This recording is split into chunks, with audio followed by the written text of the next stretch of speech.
Hi, welcome to episode 88 of the American Tributaries podcast, where to break out of the bubbles we all live in, we're using modern technology to explore the various currents of people in our great country, kind of like a 21st century Lewis and Clark journey. I'm your host, Michael Whidden, here in Brooklyn, New York, and thank you for joining me in this exploration of America. Today, I'm so very delighted to be joined by Michael Green, who lives about 2,200 miles west-southwest of me in Las Vegas, Nevada, where he is a professor and department chair for the history department at the University of Nevada, Las Vegas. Michael, thank you so much for joining me today. How are you doing? And could you share a bit of your story? Thanks for inviting me. I'm glad to be here. I appreciate you giving me the time. And my story is that I'm a bit unusual in academe, probably on several levels, but in one that I grew up in the town where I'm teaching. You don't often get to do that at a university. You might with New York City, Chicago, LA. But Las Vegas, the chances aren't that great. But I grew up here. My family moved here in 1967. I was 2 years old. They ran me out of California at an early age. And my father worked in the casino industry for a career. And my mother worked briefly in the industry. And I worked at a newspaper wanting to be a journalist. And the newspaper itself is part of the lore of Las Vegas, if we want to get into that. Yeah. And then I was doing my BA and MA at UNLV, and I headed in your direction and did my PhD at Columbia University. But there was a need for someone to teach Nevada history here at the community college. And I liked living here. My parents were here, and they hired me. And I was there for close to 20 years, full-time, taught part-time at UNLV. And then eventually UNLV saw fit to bring me over.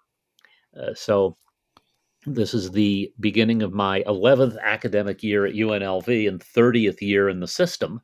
Wow. So I throw in that I entered UNLV as a first-year student in the fall of '82, and today I told my first class, which is a big lecture hall of mostly first-year students, that 42 years ago I was in this position and there wasn't parking then either, so don't worry about it. So was that part of the plan, when you went off to school, or did this just kind of happen? Like it was just good luck? It really just kind of happened. My field technically is 19th century US. And I would have been applying for jobs and have in the past applied for jobs to teach things like the Civil War era or 19th century political or constitutional history. But the opportunity presented itself here. And one of the things that a lot of people really have not known about Las Vegas is we have a history.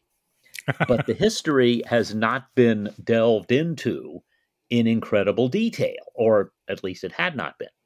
And as a student, I was able to do original research, which a lot of students do get to do, but in the 80s, less so, I suppose. Yeah. And so this lots of microfiche. And so this kind of established a record for me, sitting there cranking the microfilm machine, looking at the microfiche. It's why I wear glasses. Well, actually, I wear glasses for other reasons too, but those didn't help. And the possibility presented itself. I still do 19th century history. I teach it. I write about it. But I also teach and write about Las Vegas and Nevada and activities related to them. Well, when I was looking for somebody from Nevada to speak with, and you do have that responsibility of speaking on behalf of all Nevadan. What's a person from Nevada called? Nevadan? Well, and you see, we have to work on pronunciation. It is a Nevadan. Nevadan, okay. And I have to say this, and I don't mean it to be a political statement. In 2016, Donald Trump was speaking in Washoe County, the Reno area. And at one point in his speech, he said, by the way, why do you call it Nevada? It should be Nevada. And I remember saying at the time, Donald Trump is the last person I expected to be giving lessons in how to speak Spanish properly. But he's right. Nevada is the Spanish pronunciation. And because of the people who came here, it was Nevada. So we say Nevadan. And if you're a newcomer, you'll say Nevadan, and we'll say, no, Nevadan. Nevada. And it's similar to, you don't say Oregon. Right. My wife lived and worked for several years in a city by the bay. And if you called it Frisco, you were in trouble. Uh-huh. It's Yeah. also a way to tell how long you've been here. Well, in New York, the example would be there's no Houston Street; it's Houston Street, Oh, you got it. and And there's no Avenue of the Americas. It's Sixth Avenue. I don't care what they say. it's funny because we have Las Vegas Boulevard, north and south, which, if you have been here a long time, is Fifth Street. Hmm. And we have a street called Casino Center, but if you've been here a long time, it's Second. Uh-huh. But you have to be here a long time as opposed to just a while. Yeah. Well, I feel very fortunate because I mean, obviously, your expertise in Nevada history was really interesting to me. But the fact that you're actually like a native probably makes you a bit of a rarity just in general, right? I mean, like Nevada, Las Vegas was a very different place that Oh, back then. very much so. And today I asked my class, how many of you grew up here? Most of the hands went up. Once upon a time, yeah, most of the hands went up, but there were 20 people in the room. Mm-hmm. They used to say nobody lives in Las Vegas, and even fewer people were born here. Mm-hmm. Now, I was raised here; it's the place I remember, but that has changed, and one of the ways to explain it is just to look at the census, and you see that the population of the area of Las Vegas, say in 1965 when I was born, would have been probably 90,000, working out the average. Wow. Today, the city is about 750,000, and the metropolitan area is more than 2.25 million. So, this incredible growth is Mm-hmm. kind of the answer to those questions. Yeah, more people are growing up here because there are more people Mm-hmm. and more traffic, but that's another story. Yeah. Wow. So you touched upon something that has been on my mind for a while because like one of the things with like in light of say like the last 8 years in our country has been seeing all the differences. And I think to me, a lot of what we've been going through, if I were to put it in a historical arc, is just we have this kind of like unprecedented connectivity where like people in New York Hmm. are connected instantaneously to people everywhere in the country, if not the world. So we're all like we used to all be able to live in our bubbles and not get outraged by every single thing that happened in other places. But now we have that luxury, and there are plenty of like industries out there that profit off of that outrage. But that being said, so when you think about the way the country is, obviously differences in history, there's um, uh, differences in just like geography. But I think that one of the other things that I think Las Vegas kind of captures this, epitomizes this, is that there's also a history, there's also a chain difference in the history of places. Like if you go to Europe, there are towns that have coexisted that are both equally hundreds or thousands of years old. But in the United States, you can have a New York that's 400 plus years old, and you can Hmm. have a place like Las Vegas, which is I mean, it's been there for a while, but the entity of the city of Las Vegas might be 50, 60 years old. So you have areas and cities that can grow from nothing, and they can have a different, even if they're both existing in 2024, they can have a different historical arc, which can change also the tenor of the politics, of the culture, of the people. That's just my opinion, but I'm wondering what you think, especially since you did live in New York for a while as well. I think you're onto something. Let's start with connectivity, and that we are able to find out these things. I wrote about the 1860 election for a book. And looking at that book, I discovered, doing the research, looking at the old newspapers, there isn't a lot of difference politically, in the sense that we all can create our own silo. The connectivity enables us to find out what's going on elsewhere, but also to limit us to the people and events that interest us. If we Mm-hmm. think about growing up when, at 5:30 p.m. here, I put on Walter Cronkite and got 30 minutes of the revealed word, and that was it. And Yeah. now we have so many different options. Well, going back 160 some years, we didn't have that many options. But if you read your Democratic newspaper and you read your Republican newspaper, you had two versions of reality. Right. So I tend to think in American history, we have had less time not being siloed than we think. But it's because we grew up in this period and we are familiar with it Mm-hmm. that we tend to think that must have been the way it was. And each place has its own history. We have the motto in one of our organizations: everything has a history, and it does. And I told students, what happened 1 second ago is history. It's in the past. Now, if you think about the arcs of history, then you start thinking about, well, what shaped them? And New York and Las Vegas have in common location. Sounds like the old real estate agent. You know, what are Hmm. the three things that matter? Location, Yeah. location, location. Yeah. And New York has a harbor. It's on the coastline, etc. Las Vegas, an oasis in the desert. And so when you think of those similarities, then you think in terms of something else I like to say to students. Our founding fathers in Las Vegas, a lot of them had rap sheets. They were mobsters. Well, that really sounds awful until you think about how the people who settled Virginia really weren't that welcome in England.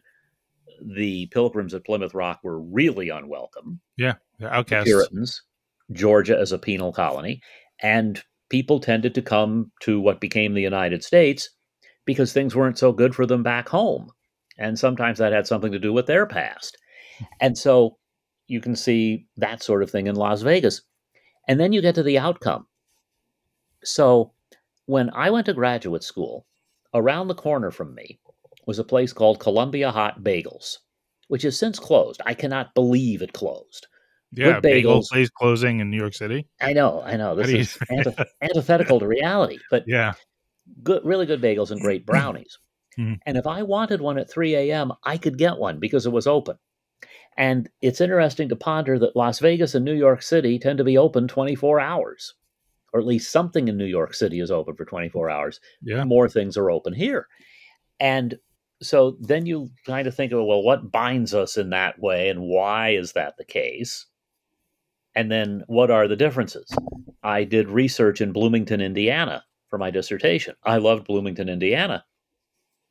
But I'd finished my work. I went back to my room. I worked a while. I thought, I think I'll go get something to eat. It was 8 p.m. I was out of luck. It's a nice small town. They closed down, Yeah. which is Yeah. fine. But it's a different way of life. Absolutely. Yeah. Yeah. And then first of all, you mentioned I didn't know Las Vegas was an oasis. Like it wasn't just built in desert. There was a Mhm. reason why people were drawn to that area. Well, Las Vegas in Spanish is the meadows. And we had an underground water supply.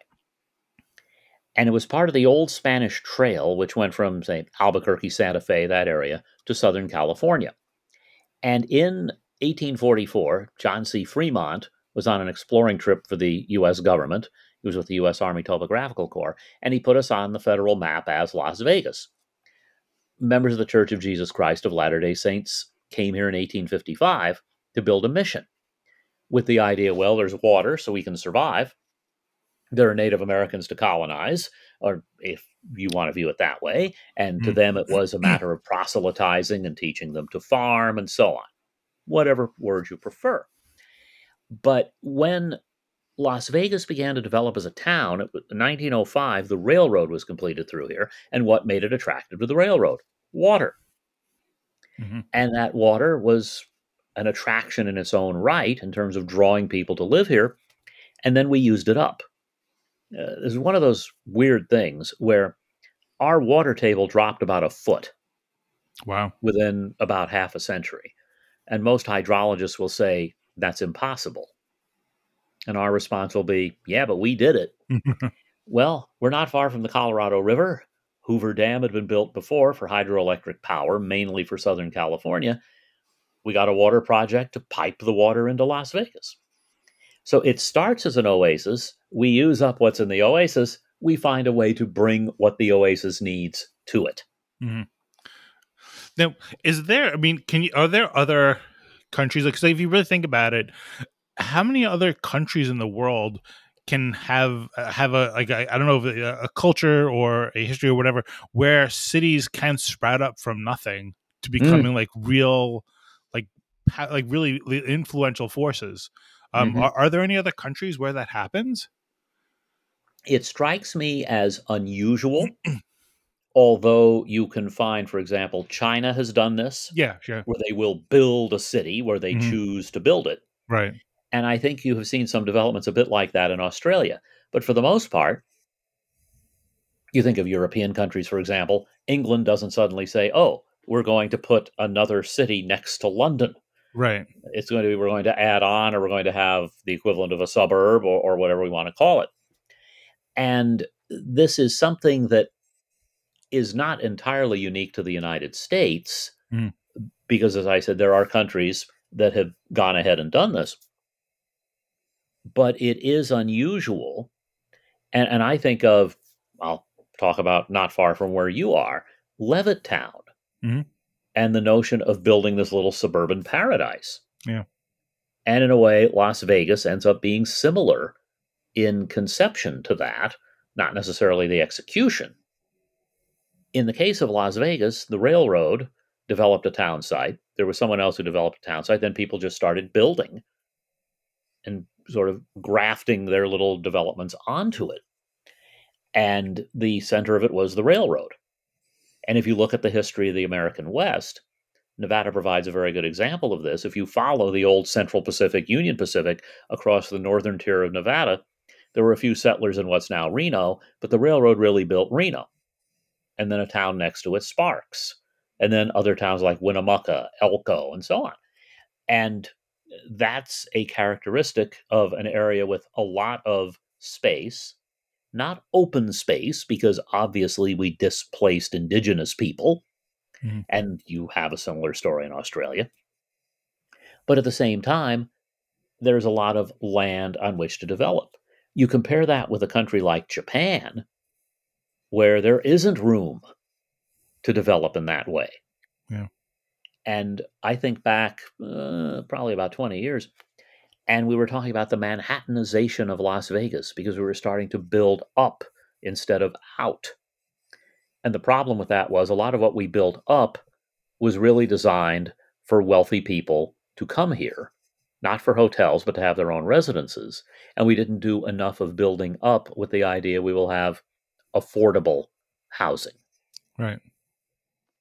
Yeah, I mean that's one of the problems in New York is that there's lots of buildings that get built, but it's really almost more of an investment than it is an actual residence. Like the people who live there might only come a couple of times a year. So like I work full time in like the wine and spirits business, and when you'll see new construction, I might ask a client like, "Are you guys excited about having more people around?" And they're like, "Yeah, but it's going to be these are 10-20 million dollar condos, $50 million condos. Nobody's ever going to be there." So Oh, yeah. I get the reasons why that happens financially, but I think for the health of a community, it's certainly very detrimental. I agree with you. And we have this problem. And I don't mean it unkindly, because I am in favor of people using the opportunities available to them. But what we have out here, in theory, we'd call them snowbirds.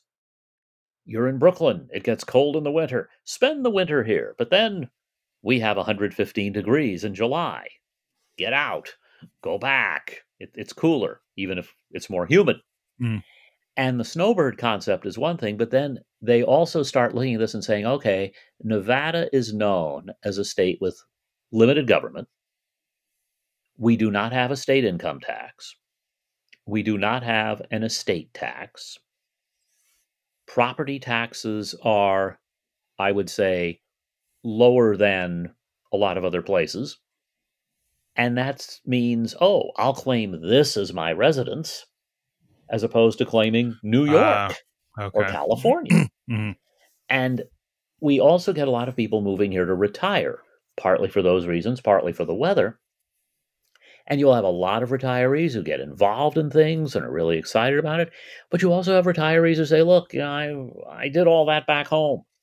I lived in Ashtabula, and I built a civic center, and I was involved with building a church and so on. I don't need to do that here. So community building can become a little more difficult Hmm. for that Go reason. on, go on. Well, so one question, like, so there, I mean, there are other states like I think Texas and Florida comes to mind, but if you live in a state where there isn't the income tax and there isn't there's low property tax, and I mean, Nevada has lots of services that are provided by the state. are there not nearly as much as here, or is their income coming from other sources?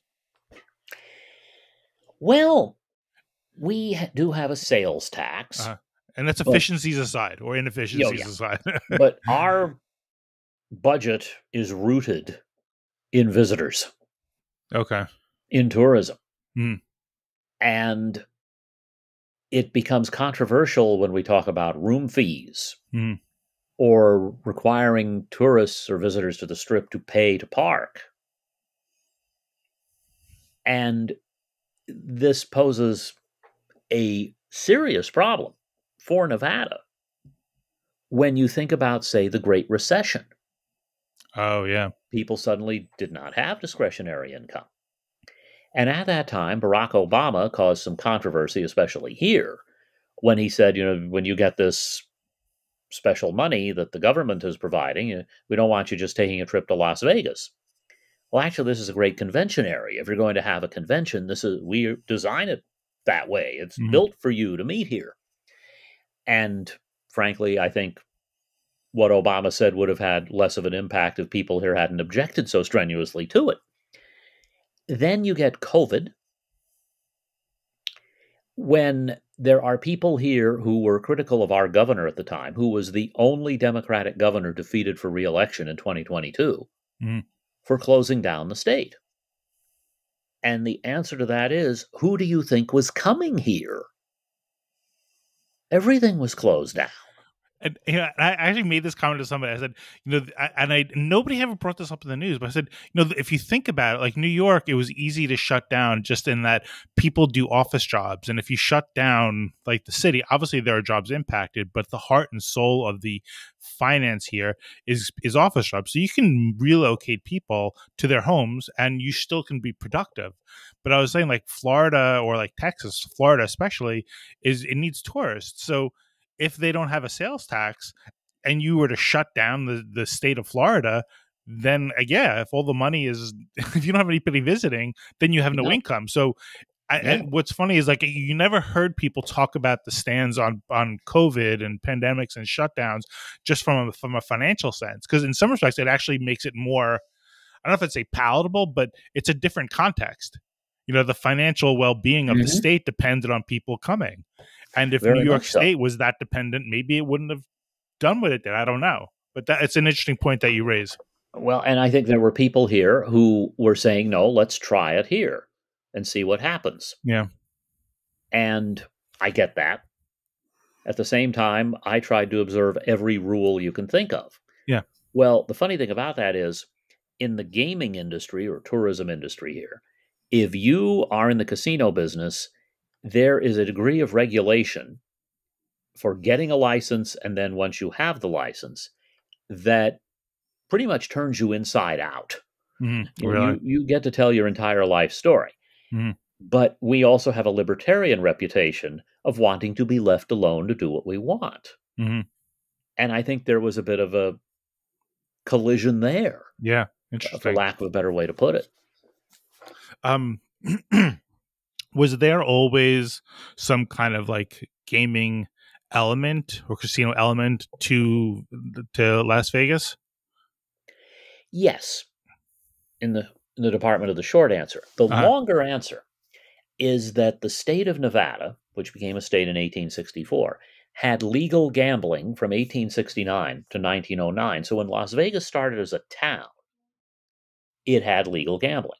And then the state went back and forth, put in some restrictions, eliminated some games, allowed a few things, and that continued. But during Prohibition, this was a wide open town.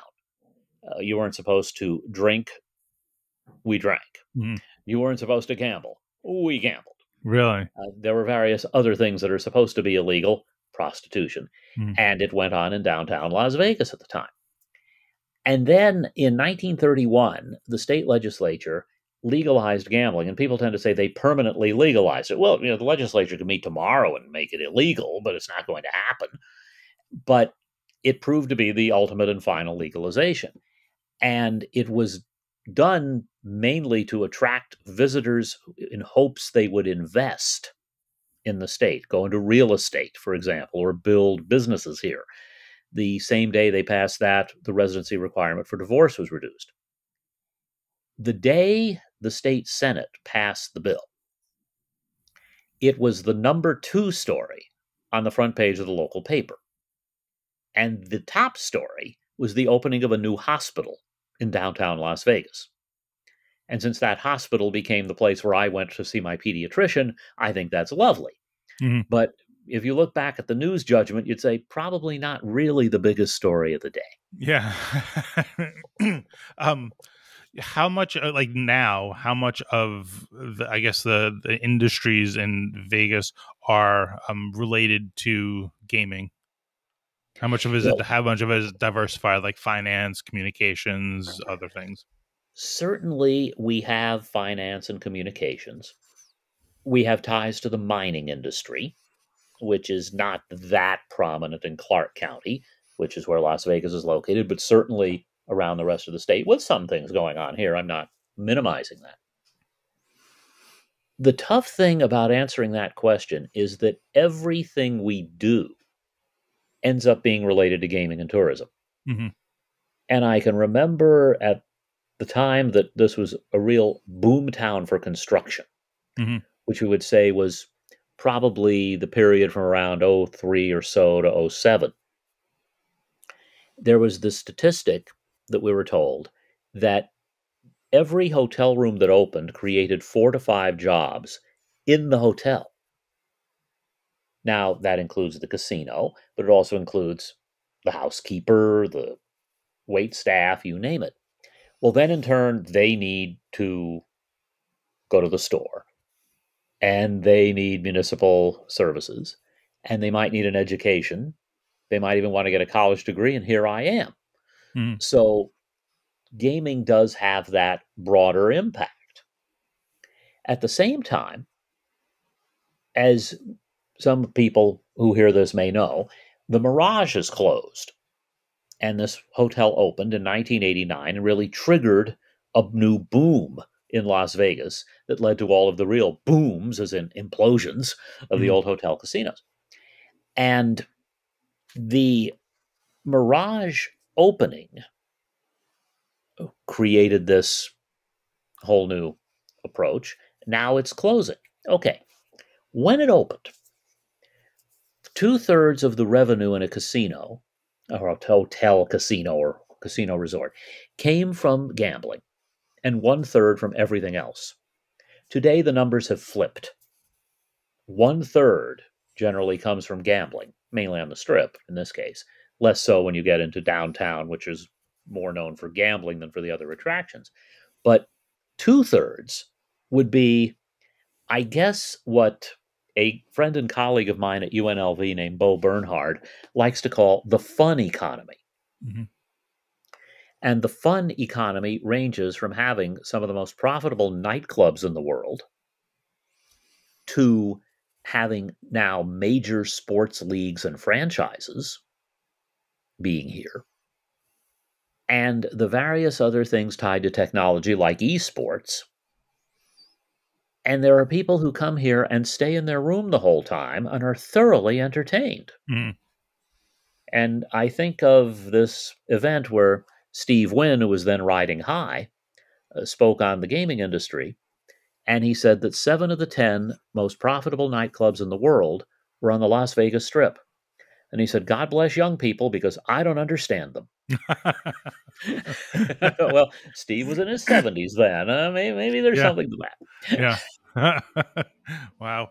So I imagine also that the another similarity between New York and Las Vegas is that, I mean, New York kind of, for better or worse, drives the state, as not necessarily drives, but it has an outsized influence on the state, at least according probably how a lot of other people would perceive it outside of New York. I would imagine, is it the same thing in Nevada, where like Las Vegas has an outsized influence, at least as far as people outside of Vegas would feel? It's funny because there are some very clear similarities between New York State and Nevada. Mm-hmm. And the fact that both New York City and Las Vegas are in the southern part of the state may enter into it. I don't know. Yeah. But years ago, a friend of mine who was raised in rural Nevada and came to Las Vegas when he was about 30 lived here till he died in his late 80s, was active in politics and the law. He described it this way: in politics, a northern Nevadan will only vote for a southern Nevadan when there's no alternative. Mm-hmm. A southern Nevadan doesn't care. Mm-hmm. And over the years, it used to be the Democratic Party because rural areas are very Republican. The area around Reno tends to be increasingly Democratic, but still close. Mm-hmm. That, we need to find a Reno Democrat to run statewide. Because the Southern Nevada Democrats will vote for them, but the Northern Nevadans wouldn't, but they're from Reno, so it's okay. Mm-hmm.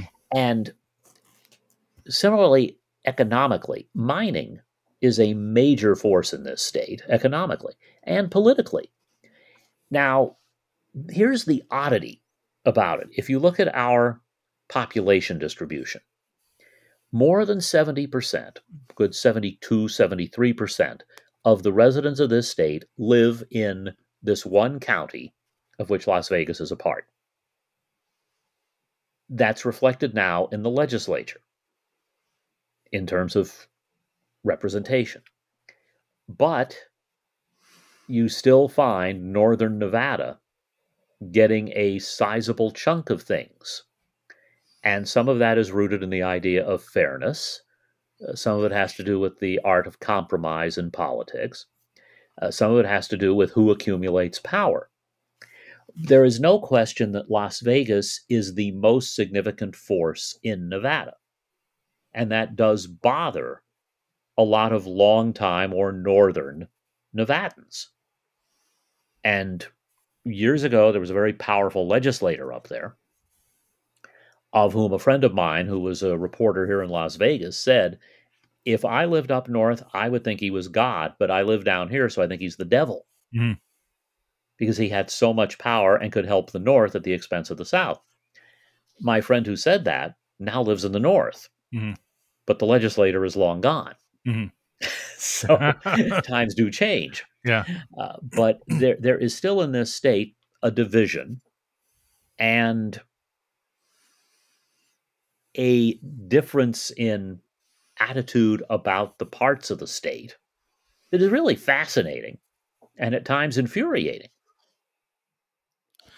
How do people feel about the mining? I mean, like the people, I guess, in Vegas feel about mining. I mean, is there ever any concerns about like the environmental damage mining does?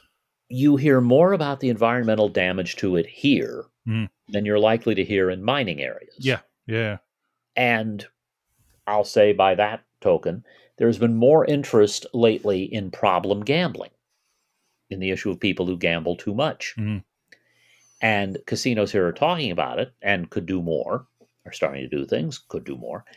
But if I really dug into it, I bet I'd find that more people in the areas that don't rely so heavily on gambling will talk about problem gambling, while we will talk about the environmental issues with mining. Right. Yeah. And I mean, there's a long history here. You had Harry Reid, who became one of the most powerful people in the United States, 5-term U.S. Senator from Nevada, raised in a little mining town near Las Vegas, and always protected the mining industry, and had an otherwise just about impeccable record on environmental issues. Mm-hmm. And people would look at that and say, how can that be?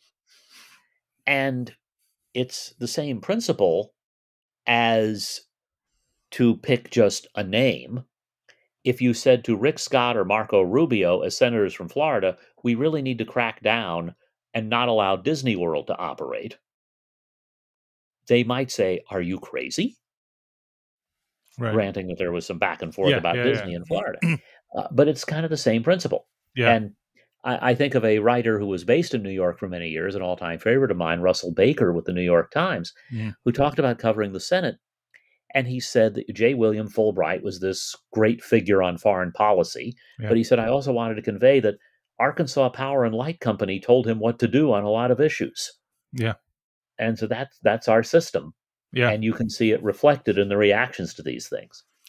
And I guess the reality is there has to be mining somewhere. So as as we've seen, like we outsource everything to other countries, then you become vulnerable to them as well.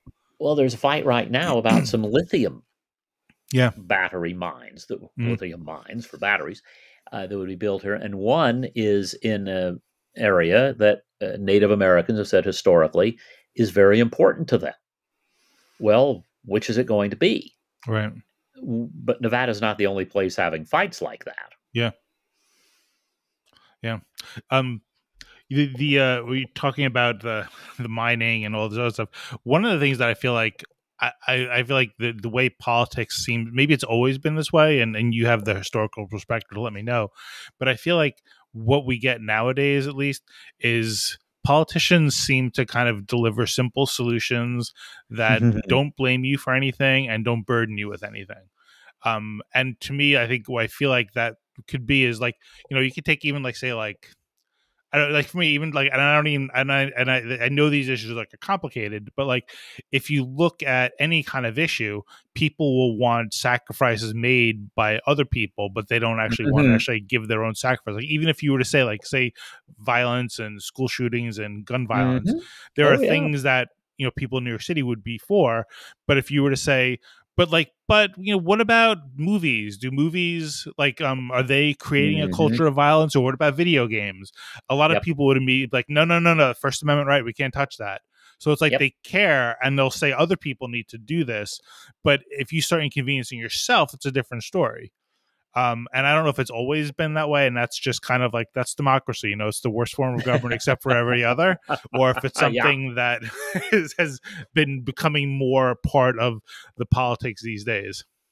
I think it's more evident these days because we have access to so many means of finding out about it. Mhm. Not that it didn't happen before. Maybe it's happening more now. It's possible. And I take great pains not to be partisan toward my students Mhm. or in a situation like this. But if you want to go back to the beginnings of the country, one of the words that the founding fathers loved was virtue. And the notion that you say you're Thomas Jefferson and you have ample money, mainly from people you've enslaved doing the work, Yeah. but you still have the money and you have the time to get educated and well read and so on. And this is the person who, out of a sense of virtue and duty, gives up the desire to sit at Monticello and play the violin and drink French wine and go off to be president or secretary of state and whatever other offices you might name. And that in a strange sort of way, Donald Trump would have fit that paradigm. The very wealthy person who presumably would have the education and the time to do these things. Now, I think it is safe to say that Donald Trump is not incredibly virtuous, and certainly not in the way that the founding fathers intended. But it does suggest that there are these through lines, for lack of a better term. And I think of Mr. Lincoln, who talked about how if I lived in the South, he would say, I would be the way they are. And he had this ability, which too many lack, to put himself in the other person's shoes Mhm.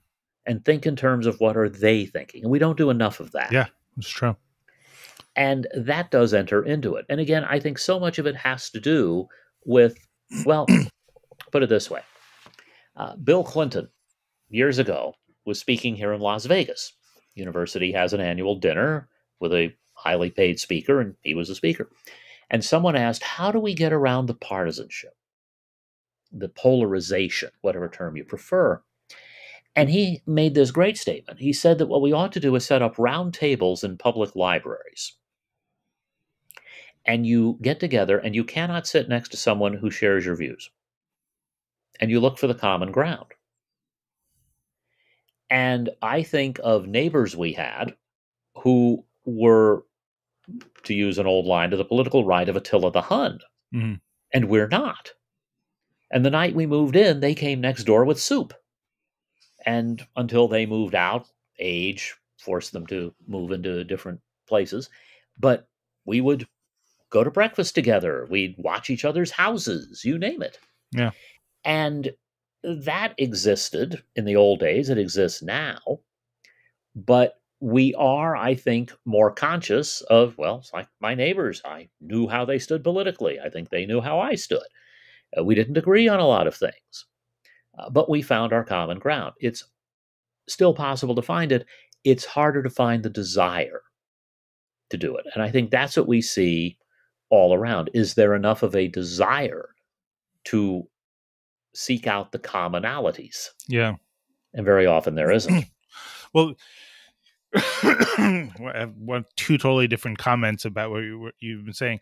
I guess the first is to go back to your talking about Lincoln and the Civil War. You know, I another part of the American Tributaries is trying to get kids from high school kids from New York City to travel to other parts of the country, and Mm. our first destination is South Carolina. I thought, politically, culturally, Hmm. historically, geographically, very different. Um, Yes. and we've like visited like one of the like oh my god, why am I forgetting the name of it? One of the plantations where it's kind of a very unvarnished view of the depiction Mm. of what it was like. We went to the International African American Museum.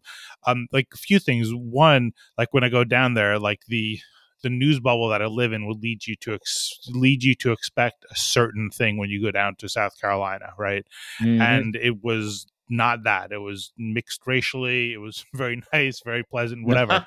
um but the other thing is like when I learned the history of like being there and just kind of trying to understand like what the slavery institution was like, it's actually, I think, really amazing how much progress has made. Now, obviously, there was a lot of starts and stops to it. But like when, from what I understand of like the institution, I mean, it was so intertwined. Like everything Hmm. justified slavery, right? I mean, religion and justified it. Financially, it was probably the most. Yes. Probably, I feel like it's overlooked. I think at least I was never taught about this, but like really, a lot of people like each slave was a financial asset, and that Hmm. might have been like the most important part of it that was never really discussed. Is this is money, like you'd borrow based on these assets, you could, that it was cash basically, right? So when Oh you yeah. think about, and you think about all the torture and the psychosexual, like all the stuff that was going on, there was no way that we were going to come out of the Civil War and just kind of like, okay, we've reset, everything's cool now. It was going to be some starts on that. That doesn't, this isn't, I'm not saying this to belittle how much pain, agony, tragedy was in it, but it's really, I think, actually pretty amazing when you think about what it was like back then to see the evolution of the society. And I'm sure there's still lots of things that need to be fixed, but to think about how entrenched the institution was, it seems pretty amazing how far they've come. But like, what's your perspective on that? Well, you've said a lot of things I can agree with and could expand on a little. And here's one: the 13th Amendment of the Constitution says there shall not be slavery or involuntary servitude except in cases of crimes. Well, even the 13th Amendment, it turned out, had wiggle room. It's also the first time the word slavery appears in the U.S. Constitution. They did not use it, which says something about how they grasped the evil of it. They Jefferson once used the term, he said, we have the wolf by the ears. We can't hold on, but we can't let go. Mm-hmm. And that's how he viewed it. Now, Jefferson had his own issues, as we know.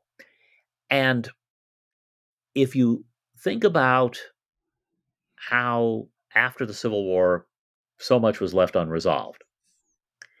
When the 13th Amendment passed Congress, Lincoln said, this is a king's cure for all the evils.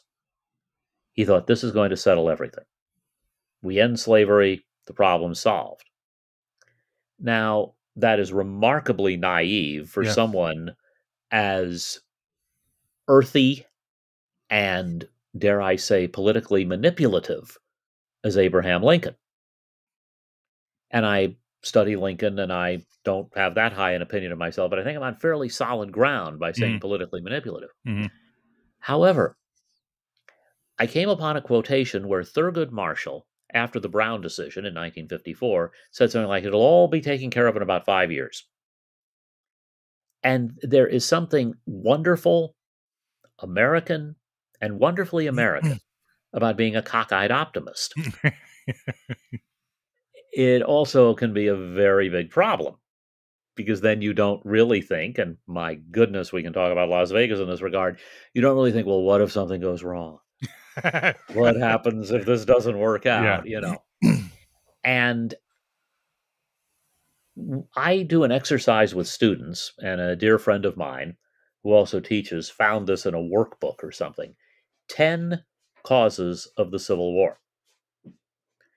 And I ask the students to rate them 1 to 10. And then we discuss, why did you rate them? And at the end of it, what they should have gotten is they're all intertwined. Yeah, it's economic, but it's also legal, but it's also social, but it's also cultural. And you cannot rip them apart. You can't say, oh no, we're going to pull out the cultural. That doesn't matter, or that is what matters, whatever. And we tend to forget that is true of a lot of things. And I think of a story where a historian was asked about the problems between the North and the South. And he said, well, it's kind of the difference between hello and howdy, y'all. Mhm. Well, okay. Then you get into people who will say, well, in the East, it's go, go, fast, fast. Get in rural Nevada. How are you?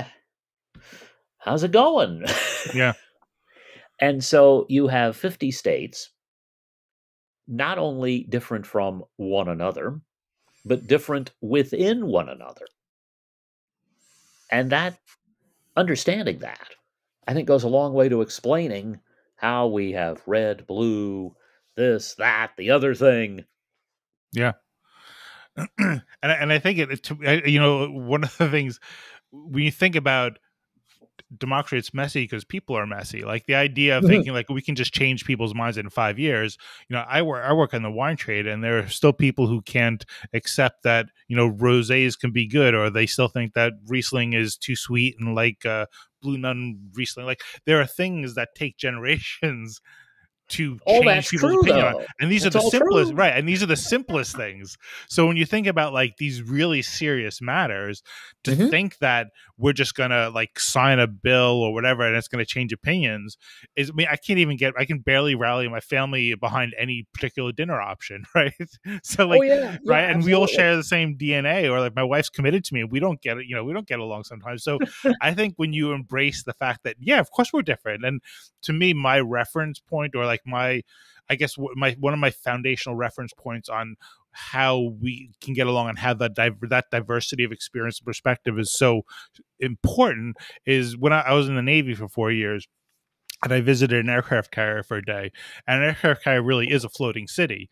And, you need all these different people and all these different skills and all these different backgrounds to do these things. Somebody who wants to handle the fuel for the jets is going to be very different than the guy who wants to do the navigating, and the guy who is studying Arabic, and the guy who's flying the airplane. You need all these backgrounds. So for me, I really think that one of the things we have to accept is, yes, we are all very different, but we all need each other. And it sounds cliche to say that, but there really is the strength in diversity. But diversity goes beyond race, it goes beyond religion, to also be diversity of experience, diversity of values. Because you need sometimes, like a person, you need a marksman, right? You're against gun control, but when you need a sniper, then you want somebody who loves guns. Right? Exactly. So And I mean, you've actually hit on a few things I love to talk about. One of them is, what is politics? And I will ask students, how many of you hate politics? Several hands go up, yeah, sometimes a lot of hands. yeah, And I say, well, that's fine. How many of you have a boss who has had you do something you don't want to do that you think is dumb? Hands go up. So you told them, right? No. Well, that's politics. You're being political. Now, what are the talents? There are certain talents I have, and they're limited. There was a great line I read about Jack Benny, that Benny had not figured out the concept of the hammer. I appreciate this, though I can fix things under pressure. But we talk about, settling in a new world. If you're coming to what was then New Netherland in 1626, the history professor might be fun to have around, but if the history professor can't use an axe to chop down a tree to build a house, that professor's useless. yeah, yeah, And we tend to lose track of appreciating and understanding other people's talents, abilities, contributions. And if you think about this from the context of, say, Las Vegas and differences, my father dealt blackjack. Now, he actually trained to be a business executive, and the headaches weren't worth it to him. But until he developed arthritic hands, and I inherited them, Mm. he could sit there with a deck of cards and Oh wow, move that's things cool. around, But he wouldn't teach me how to play. Uh-huh. He'd want me going in the casino. And so there's sort of an understanding, appreciation of, well, we need the diversity. We need to do different things. And it's a strength, not a weakness, Right. to be diverse, and diverse in every imaginable way. Right. It's how we learn. Right. And I think of growing up when we were integrating schools. And in Southern Nevada, the African American community was segregated. Schools were not segregated, but housing was. Mm. And people often miss this point. Legally, in Nevada, actually, we had desegregated schools since 1872, but were black people forced to live in one area, and then you go to your neighborhood school. Right. Okay, the concept of integration. When we began getting black kids in my school, parents were upset, and the kids' reaction was, "When's recess?" Right. And you're exposed to different people, different points of view, and you benefit. Closing yourself off isn't going to do any good. Yeah. So, closing yourself off from, say, if you're living in Las Vegas or New York City, Alabama, Mm. or actually, I have family. And the odd thing about it is, I'm the family member who likes country music, not them. Yeah. I took a strange turn somewhere. What can Yeah. I say? Yeah. You picked that up in Columbia. Yeah, must have. Yeah. Must have. They Um, actually had a country show on the campus radio station. And of course, played very quirky stuff because they didn't play the stuff you'd find on mainstream. And that's another thing. Different forms of communication that enable us to learn different things. It used to be AM and FM, and now it's like I can go to YouTube or I can go to this streaming service or whatever. yeah. And in the end, to be a historian, I will ask students this: if you have grandparents around, ask them what they remember now about the beginnings of television. We have a guy living out in this vicinity named Desi Arnaz Jr. Oh wow. America actually at the time knew when he was born because he was born the night his counterpart was born on I Love Lucy. They weren't allowed to say she was pregnant. You couldn't sleep in the same bed either. No. And 40 years later, I come upon a show I really like called NYPD Blue. Mm. And the actor Dennis Franz's naked butt is on the first episode, and I haven't recovered. Can't unsee that one. So we do change, and we do have different opinions, and we should be celebrating those things. Yeah. Yeah. And not trying to run from them. Yeah. Historically speaking, and as again, I think for me to understand the political and cultural polarization, when you step back, it makes much more sense. And like I've been saying for years that the phone is really the most powerful thing probably ever, because it really is. Yes. Like we have so many things, but everybody has their own printing press. Basically, everybody is like the New York Times, right? Because everybody can write something.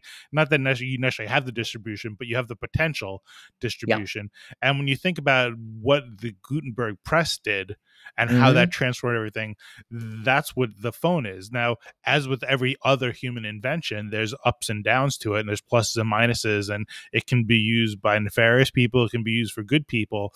But I think, to me, that I think at the end of the day, it's a great thing, but we're going through growing pains, as you would with any kind of new human capability. Oh, all forms of communication, and the Gutenberg press was state of the art in its time. Yeah. I've seen cartoons where you see Alexander Graham Bell walking down the street carrying one of those big phones. Will Yeah. you call me? Yeah. Yeah. Wasn't quite the same. And we make these changes or advances. Maybe they're advances, not always. I love to quote. I'm a nut about Warner Brothers cartoons, Uh, and Robert McKimson was the director who created the Tasmanian Devil. uh, For the benefit of people who wouldn't know McKimson or other, but they yeah. know Taz. Thank you. And McKimson was talking about the different ways the directors approach cartoons, and he said sometimes you make progress in the wrong direction. And I thought that's fascinating. And I mentioned this, butter. When I was a kid, we ate margarine Mm. because of the fat and butter. It turned out the butter fat is good, the margarine fat was not. Right. Yeah. And one time, a friend of mine texted me, and I said, I thought you were flying back east. And she said, I am. I bought the internet on the plane. I said, never get a hold of me again like that. I thought this was the worst thing imaginable, except what do I do now? Yeah. I log in with my phone so I can text while I'm on the plane. Yeah. Yeah. But imagine years ago calling from a plane. Yeah. And Who'd have thought that? the other part, like sensationalization and exploiting like people and going with like the things that'll grab eyeballs. I mean, I read this book From Gutenberg to Google, and one of the things they mentioned was like when the first thing that was printed was Martin Luther's like, but 95 right. theses. But that was Yeah. controversial. That Oh, yeah. they used the printing press to disseminate controversy, like to stir it Oh, up. yeah. That's why they chose that. And they're still stirring it Right. up. So it's Yeah. what we're doing now is the exact same thing we've been doing. So in some respect, I think I get comfort in realizing, you know what, this is just how it doesn't mean we have to. Doesn't mean we shouldn't react to it, but understand that this is in some respect it's human nature. Now let's just kind of like recalibrate ourselves. So 40 years ago, I had Econ 101, and really all I remember from that class is a woman who was in it. Sorry. But I remember other things. And one of the things I remember is the professor who had come to UNLV as a dean in the late 60s saying that he had bought the first computer at UNLV. And they had to put it together in the classroom it occupied, and it took up the whole classroom. Wow. And today, my watch, Dick Tracy, used to be so far into the future with his wristwatch, walkie-talkie, radio phone, whatever it was. And now, the other day, my wife and I had a conversation on our wristwatches. It's like, how is this possible? Yeah. And yes, we have these advances, and then we get worried about, well, is it controlling us or are we controlling it? Yeah. And I think the answer is yes. Yeah. Yeah. So last question I wanted to ask before we wrap up was, for like one of the things I think about is when people visit like New York, that you can do lots of touristy things, but what would I want them to understand about New York that makes it like about living in New York? So I'd ask the same thing for you for like Las Vegas is you can go there and see all the casinos and like have a great time, but like how would you describe the character or the life, or like how could you like give me some insight into an actual person who lives in Las Vegas? An actual person who lives in Las Vegas is like an actual person who lives anywhere else. Right. It really is. That's really Right. the case. But okay, I'll mention a couple of things that I think may help convey this. A lot of the people who come here come to the Strip, which is well worth seeing. Locals do not make it a point to go to the Strip. Some work there, of course, and sometimes we go there because it's an occasion or we want to see a certain show. But for the most part, it's as if everyone in Brooklyn is always going to Times Square. Yeah, we don't. Of course not. Right. You might go there to change for the next train. Right. Right. And there's an element of that here. So think of us in that way. We are part of the Strip. It's part of us, but it's also separate from us and we're separate from it. Another thing I'd say is, well, you're talking to a history professor. We have museums. Now, our museums include a mob museum. I'm on the board. We think it's an excellent museum. I think most people who come to it say it's an excellent museum. But we also have a neon museum for a major art form here, an atomic testing museum, because we used to have above ground atomic tests here and then underground tests. Wow. But then we also have the county museum and the state museum and that sort of thing. So our history includes the things that might make you think we're quirky, Hmm. and then the things that are perfectly normal. New Right. York Historical Society, but you're also going to have the Theodore Roosevelt House, or you're going to have people go up to Grant's tomb or whatever. Hmm. And so in that way, we're like everyone else. Hmm. I think of the time my father and I were driving to breakfast, and we're unfortunately becoming like everybody else in that we don't have as many buffets as we used to, which is probably good for my waistline and my cholesterol level. But it was about 8:30 a.m. We're driving to breakfast, and we see someone stagger out of a bar. And my father said, "Look at that. He's drunk by 8:30 in the morning." And I said, "Maybe he got off work at 6." Las Vegas used to be, if not unique, more unique in that way. Hmm. The world has changed in that way to where more people are working different hours, different shifts from different locations, maybe from their kitchen or their family room or their studio apartment, whatever. They can telecommute or whatever term you prefer to use.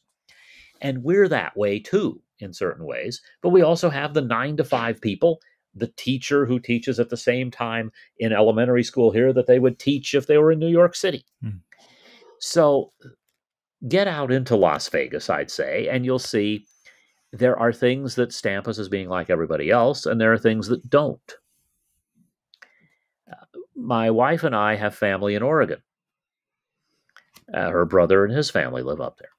And we will fly in there. And as we're going through the airport, she will say, "Notice how quiet it is? There are no slot machines. Mm. We have those, makes us different. But we don't have a TWA hotel as New York does at Yeah. JFK." Yeah. So there are things that make every place unique and every place alike. Hmm. And I think remembering that about Las Vegas is valuable. Wow. Very cool. And then, can I ask you, what do you, when it's 115 degrees, what do you do? we worship the memory of Willis Carrier for inventing the air conditioner. That's what we do. Uh, Is there an we air we conditioner museum? That probably should be there nice. should be. We should have that. Yeah. And this is an example, I think, of different cultures and similar cultures. When I learned to drive, I learned in a 78 Datsun, and it had an Datsun. air conditioner. Oh, yeah, it had an air conditioner, but it would only go 10 miles per hour if you put it on. So you roll down the windows and you drive like crazy. Wow. And then I got my first car of my own, and it had air conditioning, and oh, this was wonderful. And then one day it conked out, because that happens. And I drive to the dealer to get it repaired. And as I'm driving, I'm thinking, my God, am I going to survive this? So people who came here before air conditioning were accustomed to being without air conditioning. It doesn't mean that we're softer. It means we're used to it. But it's also one of the reasons, if you look at COVID statistics, Hmm. we don't have the same trend line quite often that other places do, because in the summer, we're not all outside. Ah. We go outside in the fall Ah. and maybe the spring. Hmm. And in New York, I can remember being in my apartment room, no air conditioning. The window's open, it's 82 degrees. I'm wearing as little as possible. It's too humid for me as a Las Vegan, where it's a drier heat. Yeah. And suddenly a cold front came in, and within 3 hours, I had closed the window, put on the heat, put on winter clothes, and it was down to 52 degrees, 30 degrees in a few hours. It can happen here, less often, admittedly, but where you are has, and how you've been raised to deal with it, has a lot to do with what you do now. Yeah. Wow. Well, I feel like we could. There's so many more things I'd love to talk to you about, but I want I'd to be love to talk to respectful you of your about a time. lot Yeah. more. Yeah. But can I wrap up by asking, like, what gives you hope? What gives me hope, I would say, quite often, are the students I teach, although I think that's probably the wrong way to say it, the students who teach me, who I learn from. I teach a lot of honors students, and they come in with 3 majors. and they've been involved in this lab experiment or this community project or whatever. But then you get the students who are not honors, who are good, above average students, who also are doing some incredible things. I take hope from looking at them. I also take hope from this, something I say to students. 20 years ago, Nevada prohibited same sex marriage constitutionally. Nevada ended up being one of the first states to put same sex marriage into the Constitution as permissible. Things happen in between. Mm-hmm. And I say to them, someday some of you will have kids. And your kids are going to come home from a history class and say, you all were worked up about what? But that's okay, because their kids will come home one day and say, you all were worked up about what? So we change, but we stay the same. Yeah. And here's to the hope and change that go in the best direction. Absolutely. All right. Well, Michael, thank you so very much for responding to the email, and thank you for this conversation. It's been really fascinating. Thank you I've so enjoyed much. It too. Great to meet you, fellow Michael. Yeah. And thank you to all the listeners and viewers out there. May you go out and explore our country with curiosity, respect, compassion, and humility. All right. Thanks so much.